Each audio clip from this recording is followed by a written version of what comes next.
Hey, it's Dr. Eric. I'm coming to you, my patients and my blog readers, to talk to you about my Thursday night workshop. I've got a workshop coming up this Thursday night, and it's on inflammation. So, why inflammation? What do we care about with inflammation? What's the point? You know, inflammation is kind of a buzzword of sorts. We hear it around a lot, but it's really important to get that culturally speaking. If you're eating a diet rich in cultural foods, then you're going to have a lot of inflammation in your body.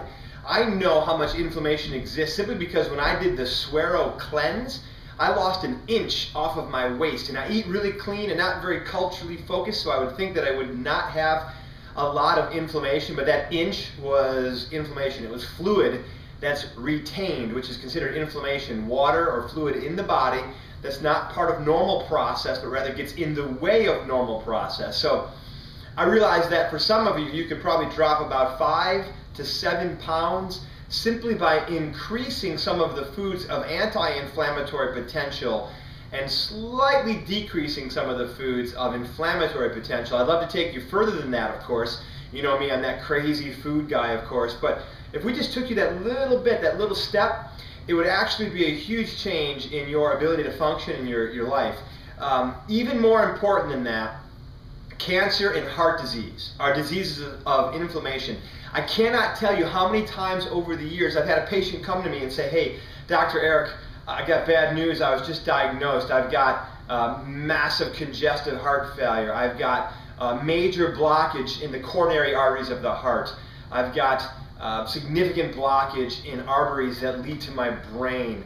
It's serious stuff. Or, "Dr. Eric, I was just diagnosed with cancer. I have breast cancer. I have colon cancer." And these are the most common ones I've heard over the years.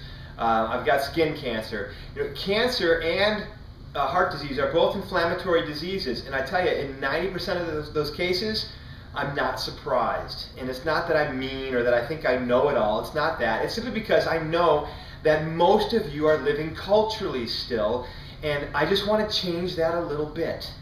I just ask that you listen to me just a little bit. It's because of my love for you that I care.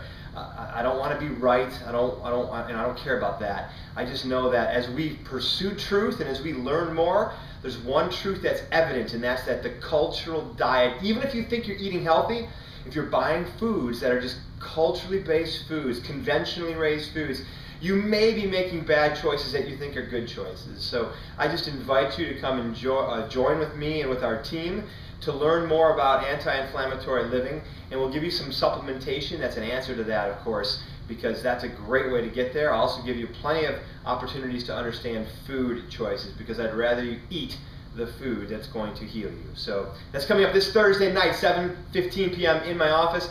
I hope to see all of you there. Thank you.